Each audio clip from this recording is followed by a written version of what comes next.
Thank you. Good evening. When I was a child, I used to play in the sandbox with my brother Andrew.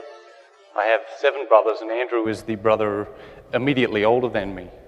And for a few years, we played together happily. My mother used to come out in the morning and draw a line down the middle of the sandbox. One half for Andrew, one half for Matthew. And like I say, for a couple of years, we played together happily until one day, Andrew decided that he wanted to be a property developer and that he needed a little bit of extra land for his property development. Now, this was back in the late 70s, and back in the late 70s, Andrew was obviously already a man before his time because he was already practicing business in a way that really only became popular here in America in the 90s. He took his shovel and he hit me over the head with it, I went inside screaming and crying, and he had the extra land he needed. When I got inside, I sat in the middle of the kitchen floor, screaming, crying, thinking, hoping, believing that my mother would come and deliver some justice to this obvious situation of injustice. But no sign of my mother. So I screamed and cried a little bit louder, and still no sign of my mother. So finally, I stopped screaming and crying, and now I could hear my mother whistling to herself upstairs. Say, a ritual she used to practice when she was cleaning the house. And I knew she could hear me screaming and crying, and I knew she was ignoring me, and a great anger began to build up in me. And then all of a sudden, a moment of inspiration. It occurred to me that on Thursday afternoons, my mother used to take my brothers and I grocery shopping, all of us. And if we were good boys while my mother was doing the grocery shopping, if we were good boys, which we always were, at the end of the shopping expedition, my mother used to buy us a small chocolate, maybe in the shape of a truck or a plane or a car or a bus, wrapped in aluminum foil. I really like chocolate, so I used to eat my chocolate on the way home from the store. But my brother Andrew, he likes to collect things. He always has. And sitting in the middle of the kitchen floor, it occurred to me that Andrew's chocolate collection had grown so vast that my mother had emptied the entire bottom shelf of the refrigerator to house Andrew's chocolate collection, to protect Andrew's chocolate collection from the warm Australian climate. And Andrew was in the sandbox. And my mother, she was upstairs, and she obviously wasn't coming downstairs until she'd finished doing whatever it was she was doing. So I walked over to the refrigerator, and I opened the refrigerator door. And there they were. As family legend would have it, there were 147 chocolates in Andrew's collection that morning. I didn't eat the chocolates straight away. First, I just took them all out of the refrigerator and I neatly arranged them in the middle of the kitchen floor. I had rows of trucks and buses and parking garages and airports. And then, one by one, I began to devour Andrew's chocolate collection. About a half an hour later, my mother came downstairs, and as family legend would have it, I was devouring the 47th chocolate when she walked into the kitchen. She looked at me, I looked at her, she screamed at the top of her voice, "What are you doing? What are you doing?" And I've got to believe that God would like to say that to us sometimes. I've got to believe that God would like to march straight into our lives and say, "What are you doing?" Like to march in and say, "I've given you life, I've filled it with so many gifts and so many blessings, put you in the midst of abundance. What are you doing?" And it is this search, it is this struggle in the midst of all these blessings that we find ourselves, that we call life, that we call the quest of life, the journey of the soul. And in the midst of all of that, each and every single one of us is searching for one thing. All of us, without exception, we want to be happy. You want to be happy, I want to be happy. The human heart is on a quest for happiness. The human heart is on a quest for happiness. We have this great desire for happiness, and we live out of this desire. We live out of this desire. Now, I don't know if you've noticed, but from time to time, people do stupid things. Have you noticed? From time to time, people do stupid things, and we maybe scratch our heads. Maybe it's our parents, or maybe it's our children, maybe it's our friends at school, maybe it's our colleagues at work, maybe it's our boss, maybe it's our employees. From time to time, people do stupid things, and we watch people doing stupid things, and we ask ourselves, why would anybody ever do something so stupid? We ask ourselves, don't they know that's going to make them miserable? We ask ourselves, why would anybody do something so stupid? The answer? People do stupid things because they believe those stupid things will bring them happiness. People do stupid things because they believe those stupid things will bring them happiness. People don't wake up in the morning and say to themselves, nice day. I wonder, how can I make myself miserable today? The human heart is on a quest for happiness. You want to be happy, I want to be happy, and we act out of that desire for happiness. We live out of that desire for happiness. Now, the human person is made up of 4 aspects: physical, emotional, intellectual, and spiritual. Now, physically, if you eat the right sorts of food, and you sleep regularly, and you exercise regularly, how do you feel? You feel great, yes or yes? You feel great. You feel more fully alive, you're healthier, you're happier, you're more focused, and you have a richer, more abundant experience of life, physically. Emotionally, you give focus to your relationships. Emotionally, you give focus to your relationships. Emotionally, you fall in love. How do you feel? You feel great. Yes or yes? Yes. Why? Why? Because you switch the focus off self onto another. And as you switch the focus off self onto another, you increase your ability to love.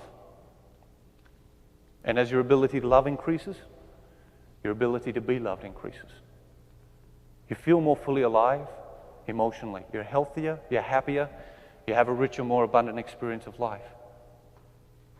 Intellectually, you take 10 minutes a day to read a good book. Not 2 hours, 10 minutes a day to read a good book.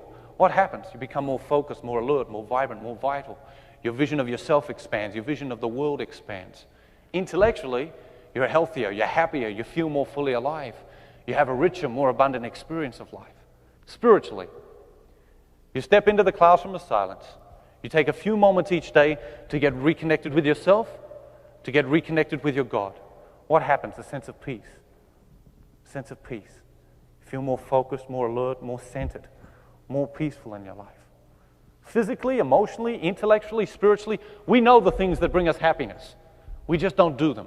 Physically, emotionally, intellectually, spiritually, we know the things that bring us happiness. We just don't choose them. We just don't choose them. Because life, our whole lives are a series of choices. We're making them every day, hundreds of them. Some of them as big as, what we're going to wear to college, and some of them as small as, what we're going to do with the rest of our lives.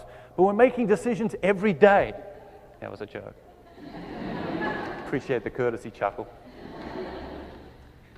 We're making decisions every day, and those decisions are forming our actions. Those actions are forming our habits.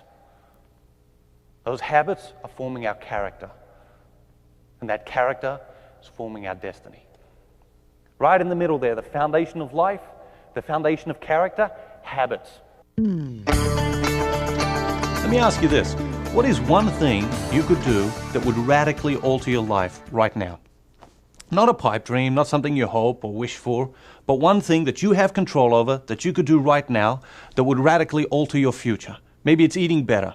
Maybe it's exercising every day. Maybe it's giving up alcohol. Maybe it's spending more time with people you love. Maybe it's reading great books that expand your vision of yourself and your vision of the world. What's the one thing that you could do right now that would radically alter your course throughout your life? And why aren't you doing it? And by doing or changing that one thing, wouldn't you be happier? Wouldn't you be healthier? Wouldn't you have a richer, more abundant experience of life? 90% of our happiness and 90% of our misery comes from our own choices. Happiness isn't achieved by the reckless pursuit with all our time, talent, effort, and energy. Happiness is achieved by right living. What are your habits? What are your habits? What are the things you do every day or every week or every month with unerring consistency? Because if you can tell me what your habits are, I can tell you what sort of a person you are. If you can tell me what your habits are, I can tell you what your future looks like. Why? Because habits create character. Good habits create good character. Bad habits create bad character. And your character is your destiny.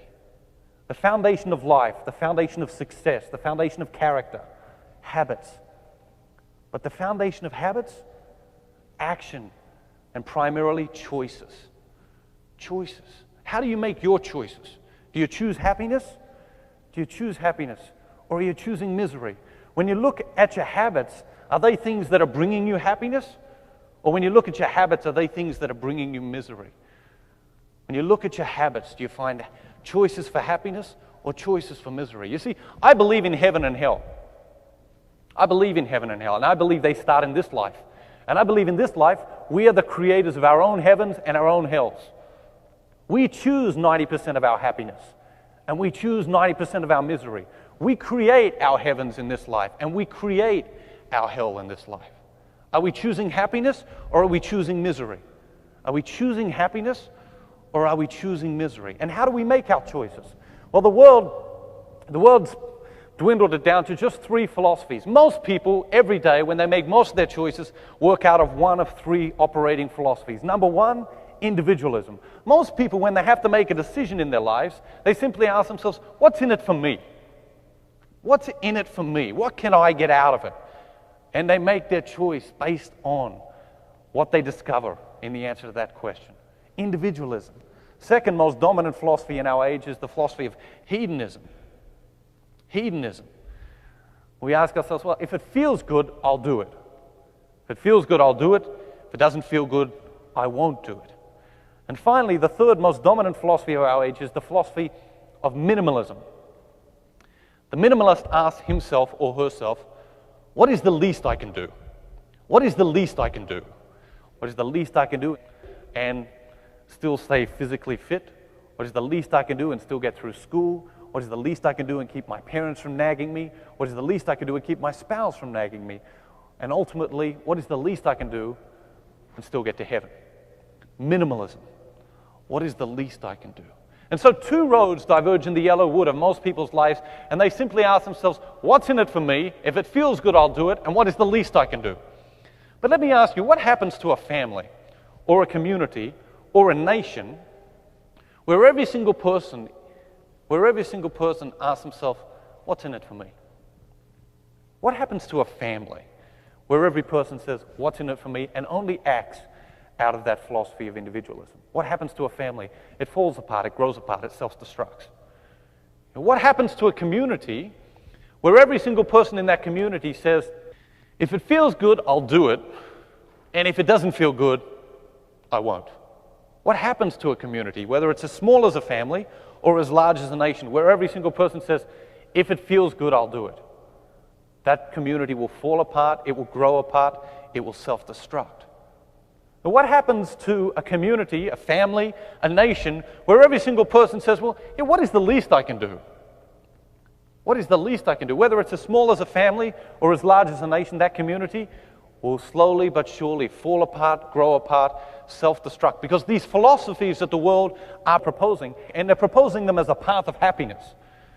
These philosophies that the world are proposing, and they are proposing them as a path toward happiness. These philosophies are fatally flawed. They are self-destructive, and they don't bring happiness, they bring misery. They don't bring happiness, they bring misery. And yet most people, every day, make most of their decisions based on these philosophies. What's in it for me? If it feels good, I'll do it. And what is the least I can do? How do you make your decisions? How do you make your decisions? Are you choosing happiness, or are you choosing misery? Are you creating habits that create happiness, or are you creating habits with your choices that create misery? One of the greatest pieces of American literature is the poem by Robert Frost, which deals with this whole concept of making a choice, The road less traveled. 2 roads diverge in a yellow wood. And sorry I could not travel both, and be one traveler, long I stood, and looked down one as far as I could to where it bent in the undergrowth. Then took the other as just as fair, and having perhaps the better claim, because it was grassy and wanted wear. Though as for that, the passing there had warned them both about the same. And both that morning equally lay, in leaves no step had trodden black. Oh, I kept the first for another day, Yet knowing how way leads to way, I doubted if I should ever come back. I shall be telling this with a sigh. Some were ages and ages hence. Two roads diverge in a wood, and I took the one less traveled by, and that has made all the difference. We're all familiar with the poem. We're all familiar with the poem. As I read it, sometimes I think the danger is that we believe that the poem is about one moment in a person's life. The danger is that we fall into the trap of believing that the poem is about this one monumental moment in a person's life where we come to this two roads diverge in a yellow wood, and we have to make the choice to walk one or the other. So often, we see people of fame or success, of great character on television, in movies. We read books about them. And very often, you hear people talking about these people as if at one moment in their lives they made this choice to walk a path. And that was it. Since that moment, just everything has been because of that moment. But Frost's poem is not about one moment in a person's life, as you and I well know. Because two roads diverge in a yellow wood, and we choose one or the other, the path less traveled or the path more traveled. But no sooner than we've taken 3 or 4 steps down that path, what happens? Two roads diverge in a yellow wood again. We find ourselves having to make another choice. We find ourselves at another crossroad, as we do dozens of times in our day, as we do hundreds of times in our weeks and our months and in our lives. We're constantly having to make choices. We're constantly having to make decisions, whether to take the path more traveled, whether to take the path less traveled.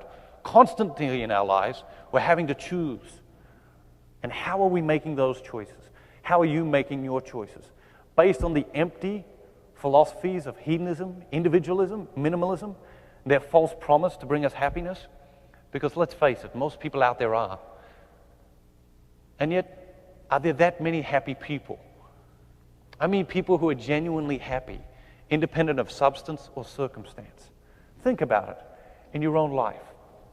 Are there that many people who are genuinely happy, independent of substance or circumstance? And think about the people in your life who you know. Think about the times in your own life where you've chosen these philosophies, individualism, hedonism, minimalism, as recipes for happiness, as recipes for success. And have they brought you happiness? Have they brought you happiness? Or have they brought you a misery of types? Or have they brought you a misery of types? Two roads diverge in the yellow wood of our lives every day, every single day. And how do we make our choices? And is there another way than this prescription the world is giving us? Individualism, hedonism, minimalism. I'd like to propose to you tonight that there is another way. That we need to step back from the hustle and bustle of life. That there is something more for us than the day-to-day drudgery of life, than the quiet desperation that Thoreau describes. That there is meaning to life, and that without discovering some meaning in life, and without clearly identifying the purpose of our lives, then we are automatically drawn into the empty philosophies of our world and of our culture. Point A, if we call this pillar here, if we describe this pillar here as point A, this is where we all are right now. With our strengths and our weaknesses, we're at point A. With our faults, our failings, our flaws, our defects, our talents, our abilities, our potential, point A. This is who we are right now. This is where we are right now. And if we describe this other column over here as point B, at point B, we reach perfection. Not in a robotic sense, not in the sense that we all become the same, but perfection in the sense that at point B, you become perfectly who God created you to be. At point B, you become perfectly who God created you to be. The distance between point A and point B, we call the journey of the soul. The distance between point A and point B, we call the path of salvation. The path of salvation. Many people believe that we have to make this journey, or that we are called to make this journey, but most people mistakenly believe that the journey is about this. We're at point A, we want to go to point B. If we go to church on Sunday, we take a step. If we read our Bible, we take another step. If we do a good deed, we take another step. If we say our prayers before we go to bed at night, we take another step. Do another good deed, take another step. Come to Mass the next week, take another step. Commit a big sin, 2 steps back. Commit a little sin, 1 step back. And so on and so forth. You see, the modern world, the modern media, has done a phenomenal job of convincing people that the essence of Christianity is rules, regulations, sin, punishment, duties, obligations. And it isn't. It isn't. All these things play a role. All these things play a role. But the essence of Christianity? No. You see, if I ask you, what does it mean to be Christian? What does it mean to be Christian? Most of you will tell me to be Christian means to be striving to become all you can be. To be striving to become more like Jesus Christ. You ask people, most people on the streets of America, what does it mean to be Christian? Most people would say to be Christian means to be striving to become more like Jesus Christ. But the reality is you cannot become more like Jesus Christ and at the same time stay as you are. You cannot become more like Jesus Christ and at the same time stay as you are. And so the essence of Christianity and the essence of life is change. It's about changing. It's about growing. It's about developing. It's about becoming the best version of ourselves. It's about becoming the best version of ourselves. If you've been wondering, what God wants from you or for you, if you've been wondering what God's dream for you is, I can tell you. God wants you to become the best version of yourself. He wants you to become the best version of yourself. He doesn't want you to become some second-rate version of your friends, and He doesn't want you to become some second-rate version of yourself. He doesn't want you to become some second-rate version of your parents. God wants you to be all you can be. God wants you to become the best version of yourself. You see, the world doesn't need another Mother Teresa. The world doesn't need another Francis of Assisi. The world needs you. You see, Mother Teresa came, lived a wonderful life, and played her role, made her journey toward the best version of herself. Francis did the same thing, lived a wonderful life, made his journey towards the best version of himself. The world doesn't need another Mother Teresa. The world doesn't need another Francis of Assisi. The world needs you to play your role. What does God want from you? He doesn't want to control you. He doesn't want to stifle you. He doesn't want to make you miserable. He doesn't want to force you to do things you don't want to do. God wants you to become the best version of yourself. He wants you to make this journey. It all comes down to choices. In every choice, we choose happiness or misery. In every choice, we choose the best version of ourselves or some second-rate, lesser version of ourselves. How do you make your choices? Consciously or subconsciously, when you've got a decision to make, are you asking yourself, what's in it for me? Are you asking yourself, oh, if it feels good, I'll do it. If it doesn't feel good, I won't do it. Are you asking yourself, what is the least I can do? The ultimate navigational instrument is our essential purpose. What is our essential purpose? To become the best version of ourselves. And once we place our essential purpose at the center of our lives, everything else makes sense. Every decision becomes easier. 2 roads diverge in the yellow wood of our lives. We simply have to ask ourselves, which of these 2 paths will help me become the best version of myself? How do we do it? How do we do it? 4 major areas of the human person: physically, emotionally, intellectually, spiritually. Physically, we eat the right sorts of food, we exercise regularly, we sleep regularly, we feel great, we feel more fully alive. Why? Because we're making this journey. Physically, we're making this journey when we eat the right sorts of food, when we sleep regularly, when we exercise regularly. We're making this journey. We feel more fully alive. Why? Because we're becoming the better version of ourselves. We're becoming the best version of ourselves physically. Emotionally, we fall in love. Emotionally, we give priority and focus to our relationships. We feel more fully alive. We're healthier. We're happier. We have a richer, more abundant experience of life. Why? Because we're making this journey. We're moving from the person we are with our faults and our failings and our weaknesses towards the better version of ourselves, towards the best version of ourselves emotionally. Intellectually, we take that 10 minutes a day to read good books, to learn new things. What happens? Our mind begins to expand. Our vision of ourselves changes. Our vision of our world changes. We're healthier. We're happier. We have a richer, more abundant experience of life. Why? Because that experience taps into the journey. We're making the journey through that action. We're becoming the best version of ourselves through that action. And finally, spiritually.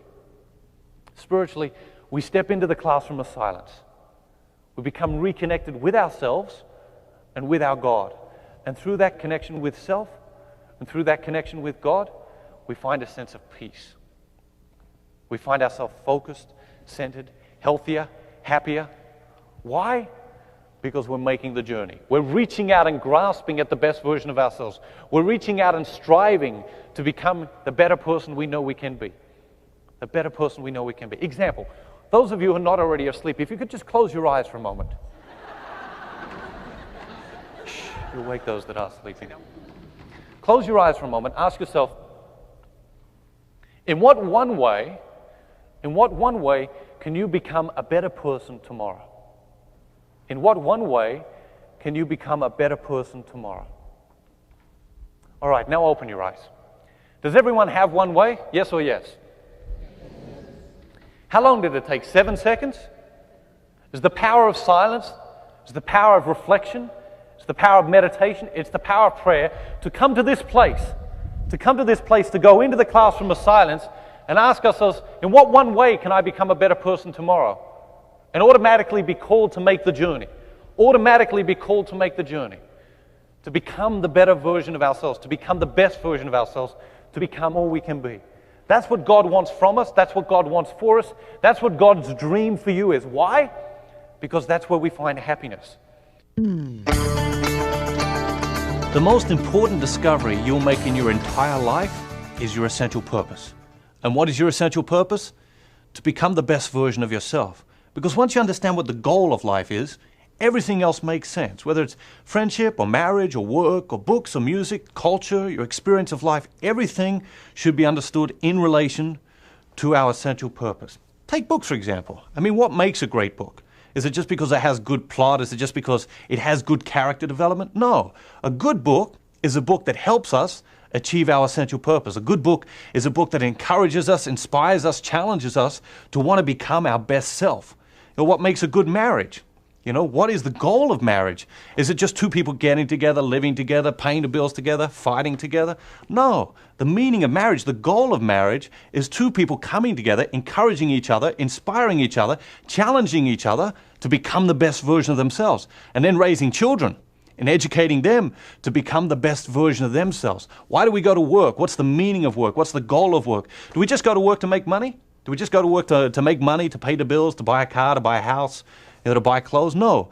Making money is the secondary value of work. The primary value of work is that when we work well, when we work hard, when we pay attention to the details of our work, we become a better person. We become our best self. We develop character. We move towards our essential purpose to become the best version of ourselves. What makes good music? What makes good movies? Good music, good movies are those that inspire us to want to be our best self. But to give you an idea of how far our culture has shifted away from our essential purpose, let me ask you a question. When was the last time you got up from in front of the television set and said, you know what, I'm a better person for having watched that show? It doesn't happen that often now, does it? Now, that's not to say that there's no good programming, but it gives you an idea of how far our culture has shifted away from our essential purpose. It also gives you a clue as to why so many people lead lives of quiet desperation. Live your life with your essential purpose in mind. Place your essential purpose at the center of your life. Make all your decisions with your essential purpose in mind, and you will live a life uncommon. Your desire for happiness, my desire for happiness, can only be quenched by making this journey. By making this journey from point A to point B, from the person we are to the better person we know we can be, to the best version of ourselves. This journey is life. The essence of Christianity is change. Why? Because Christianity is a dynamic way of life. It's not a lifeless set of rules and regulations. It's a dynamic lifestyle. Created to do what? Created to help us make the journey to become the best version of ourselves, to live out our mission. To live out our mission. To find purpose and meaning in life. To live life passionately, enthusiastically, energetically. To catch sight of the vision of all we can be and to strive to become the best version of ourselves. That's God's vision for humanity. That's God's vision for humanity. But most people wandering around over here at point A, wandering around over here in circles, asking themselves, what's in it for me? If it feels good, I'll do it. What is the least I can do? What can I get out of it? When can I get it? How much can I get? Leading lives of quiet desperation, caught up in the day-to-day drudgery of life, convinced that the essence of life is centering on pleasure, lost. Where is the meaning in life? It's caught up in the call to become all we can be. It's caught up in the call to become the best version of ourselves. And corresponding with the call is our desire for happiness. Corresponding with the call is our desire for happiness. You want to be happy? I want to be happy. Why? Why do we all have this desire for happiness? Why is it so strong in every single person? Because God, when He created us, it's like His eternal homing device. You know, He creates us, and He puts this desire for happiness within us, and then He sends us off into the universe. He sends us off into the universe, and He knows that that desire for happiness is so strong that sooner or later it will bring us back to Him. He knows that that desire for happiness is so strong that sooner or later it will draw us along this path. Sooner or later, it will challenge us to accept this journey and to reach out to grasp it, to strive to become all we can be, the best version of ourselves. But the very foundation, choices. Choices. How do you make your choices? When you have to make a decision in your life, do you ask yourself, what's in it for me? Do you ask yourself, if it feels good, I'll do it? Do you ask yourself, what is the least I can do? Or tonight, I propose a new model, a different model. I propose that when two roads diverge in the yellow woods of our lives, we ask ourselves, will this choice help me become the best version of myself? Will this choice help me become the best version of myself? Because it's not that hard. You know, you come home from school after a hard day, you know, you can sit, you know, in your big lazy boy recliner chair in front of your 127-inch idiot box with, you know, a six-pack of Coke or a six-pack of beer, you know, and your 300-ounce bag of Doritos. Or you can go out for a jog. You know, you can go running, you can go to the gym, you can work out. You ask yourself, in this case, these two choices, which would be choosing happiness and which would be choosing misery? In these two choices, which will be choosing happiness and which will be choosing misery? In these two choices, which will be choosing the best version of myself and which will be choosing a lesser version of myself? Which of these choices will help me become the best version of myself, and which of these two choices is going to contribute to me becoming a second-rate version of myself? See, life is a quest for happiness. The human heart is on a quest for happiness. You want to be happy? I want to be happy. God has given us this desire for happiness, and I believe He wants us to be happy. I believe He wants us to be happy. And He's given us this wonderful thing we call free will. He allows us to choose our happiness, and He allows us to choose our misery.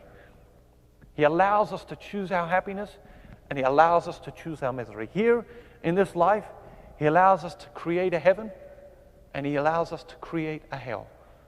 Not perfectly, but in some way, some shape, some form, we're the authors, we're the masters, we're the creators of our own heavens and our own hells here in this lifetime. We choose our happiness and we choose our misery. It's time we stepped up to the plate and accepted responsibility for the happiness we're choosing every single day and the misery we're choosing every single day. What are your habits? What are the things you do every day, every week, every month? Because if you can tell me what your habits are, I can tell you what sort of a person you are. Go home tonight. Go home tonight. Get out your journal. Get out a scrapbook. Get out some blank paper. Make a list of your habits. Make a list of your habits, the things you do every day, the things you do every week, the things you do every month. And then go through your habits and ask yourself, which of those habits are helping you become the best version of yourself? Which of those habits are helping you become the best version of yourself? Which of those habits are helping you make this journey? And then ask yourself, which of those habits are self-destructive? Which of those habits are destroying you from within? Which of those habits are contributing to you becoming a second-rate version of yourself, a lesser version of yourself? Go through the list. and mark them off. And then ask yourself, how can you change those habits? How can you change those habits? As we spend these several days together, we're going to talk about the habits in our lives, which of the habits help us become the best version of ourselves, and which of those habits create misery in our lives and are self-destructive. We're going to talk about what helps us make the journey. What helps us make the journey? What helps us become the best version of ourselves? We're going to talk about what are the obstacles in the journey? What are the things that stop us from making the journey? What are the things that prevent us from becoming the best version of ourselves? But a great place for us to start is to stop, is to reflect, is to sit down, make a list of our habits. Go through the list, ask ourselves, which of these habits are self-destructive and which of these habits are helping us become the best version of ourselves? Because when you look through the history books and you take out the heroes, the leaders, the legends, the champions, the saints, you ask themselves, what is the difference between us and them? What is the difference between the heroes, the leaders, the legends, the champions, the saints that fill the history books and the rest of the masses that march through history? Some people would tell you it's freak luck. Some people tell you it's chance. And some people tell you they're God's favorites. And all of those people would be wrong. All of those people would be wrong. The difference between the heroes, the leaders, the legends, the champions, the saints that fill the history books and the rest of us, they just have better habits. They just have better habits. When you dissect their lives, when you take their lives apart, when you look at the things they do every day, every week, every month, you just discover they have better habits. They have better habits. They have a sense of who they are, where they're going. They have better habits. You take a look at successful people, whether it's Michael Jordan or Mother Teresa or Bill Gates, you discover somewhere early in their lives they established a point A. They worked out where they were. They worked out who they were. They wrote it down. They said, this is who I am. This is where I am. These are my strengths. These are my weaknesses. The very next thing is they worked out where they wanted to go. They defined their point B in their lives. They asked themselves, who do I want to be? What do I want to achieve? What do I want to achieve in this one life, this one short life I have? They defined their point B, not in fuzzy, hazy terms. Michael Jordan didn't wake up one morning and say, yeah, I want to be a good basketball player. Michael Jordan woke up and said, I want to be the greatest basketball player that ever lived. Bill Gates didn't wake up one morning and said, yeah, I'd really like to have a bit of money in my life, you know? Bill Gates woke up one morning and said, I want to be the richest man on the planet. Hazy goals produce no results. Successful people, the heroes, the leaders, the legends, the champions, the saints, they know who they are. They know their strengths, they know their weaknesses, and they know who they wish to become and what they wish to achieve. They define their point A, they define their point B, not in fuzzy, hazy terms. Clearly, they write it down. They don't just think about it, they write it down. They stick it on their bathroom mirror. They remind themselves of it. Every morning when they wake up, the first thing they do is they remind themselves of their point B. Every night before they go to bed, the last thing they do is they remind themselves of their point B. They remind themselves of their goal, of their purpose, of their mission. And they remind themselves of their goal, their purpose, their mission in every waking moment of every hour of every single day. And sometimes in the journey, they come up against obstacles. But they find ways over them or under them or around them or through them. And they persevere. And they persevere. And they keep their goal in sight. They keep their goal in sight. And they grasp that goal. They achieve that goal. Why? Clear sense of direction. Clear sense of purpose, mission, goal. They know who they are, strengths and weaknesses. They know who they wish to become, what they wish for their goal to be, what they wish to achieve. And I know, maybe making a lot of money or becoming the greatest basketball player in history, maybe these are not the most noble goals. Question is, do you even have a point B? You and I, do we even have a point B in our lives? Or are we over here at point A, wandering round in circles, living in the miscredited fantasy that one day we'll wake up and all of a sudden everything will just magically be different and we'll have everything we ever wanted, we'll have achieved everything we ever wanted, and we'll have become the person we wanted to become and knew we could become? How do you make your choices? How do you make your choices? Because what separates the heroes, the leaders, the legends, the champions, the saints from the rest of masses marching through history? They just have better habits. Where do those habits come from? From choices. The fundamental shift that has to take place in our culture is a shift away from the philosophies of individualism, hedonism, minimalism. So that when we get in decision-making situations, we don't ask ourselves, what's in it for me? What is the least I can do? And if it feels good, I'll do it. But rather, when we get into those decision-making situations, we begin to choose happiness by asking ourselves, will this path help me become the best version of myself? Because physically, emotionally, intellectually, spiritually, the only times you're happy is when you're making this journey. Physically, emotionally, intellectually, spiritually, the things that bring us happiness are the things that lead us along this path. It is a way of happiness that God calls us along. He doesn't want us to be miserable, contrary to popular opinion. He doesn't want us to be miserable. His plan for us, His dream for us, His vision for us is one of happiness, one of great happiness. But He wants us to start choosing happiness in the physical, emotional, intellectual, and spiritual choices we make every single day. He wants us to start choosing happiness.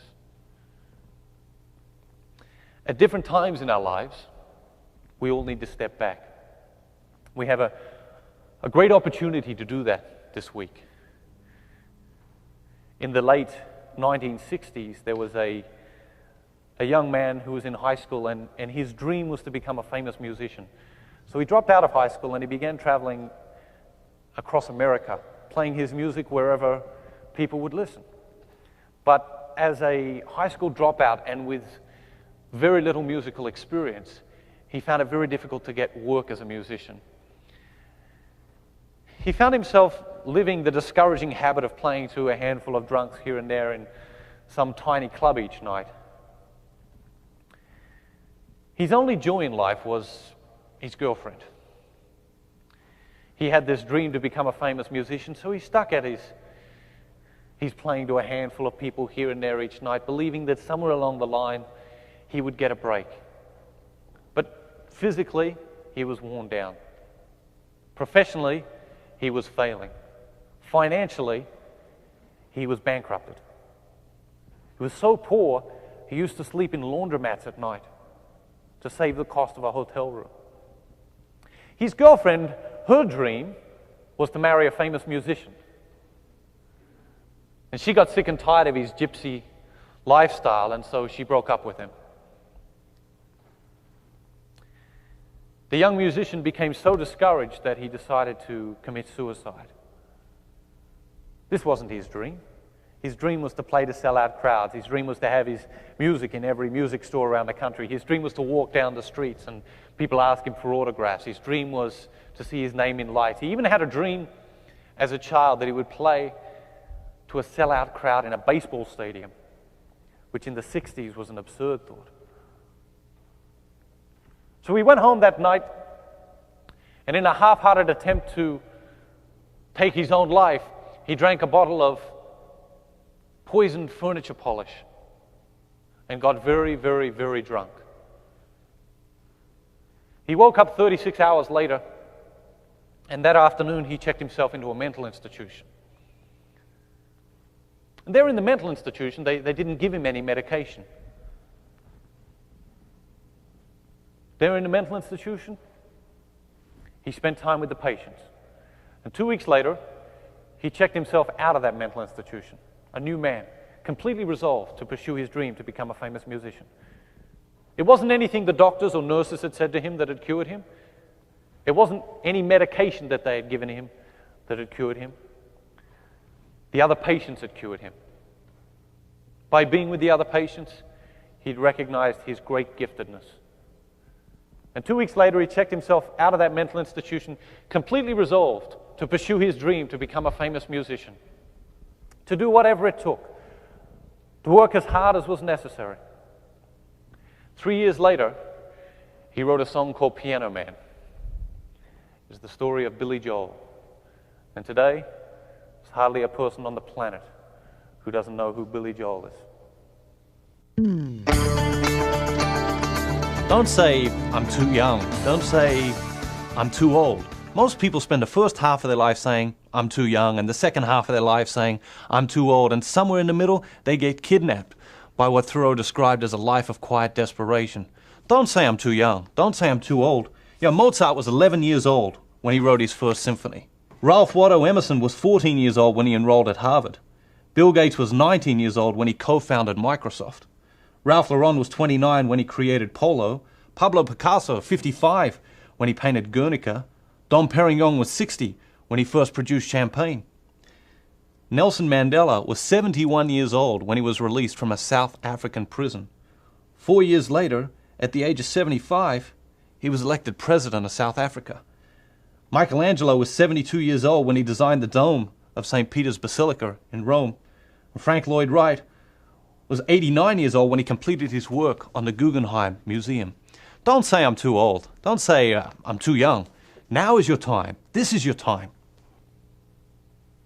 At different times in our lives, we all need a new perspective. At different times in our lives, we all need to step back and get another look at ourselves.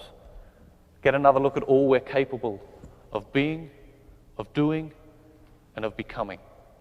To get a look of that vision of the best version of ourselves. At different times in our lives, we all need to step back and get another look at the world we live in.